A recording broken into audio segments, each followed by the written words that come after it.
gut-wrenching situation. That's how one Wisconsin lawmaker labels crime in Milwaukee, and she claims she has a solution. We first told you last night at 6 about Assemblywoman Journal Sentinel. She said Milwaukee should lose its state funding to raise the level of urgency.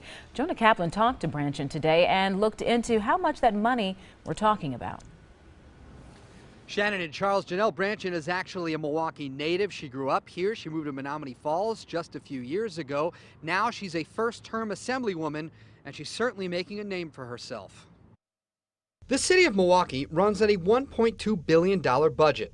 This year, the state of Wisconsin will provide nearly $219 million of that from tax revenues.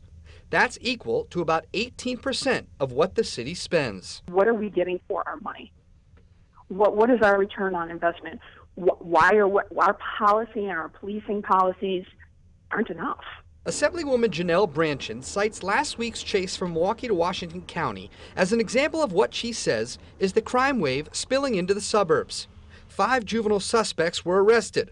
She says her office's phones are ringing off the hook. They feel that crime is not just about Milwaukee, not that it ever was, but they feel threatened in their own communities.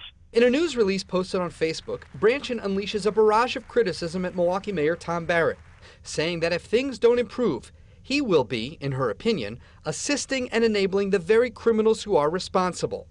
Today, she also assigned blame to County Executive Chris Abley, who says he has not heard complaints from any suburban community. I'm sure Representative Branchen values the fact that, yes, she represents and lives in her district, but she also lives in the state and she lives in this country. We have to work together, and we are doing this huge disservice when we sort of fall into little groups, and argue with each other.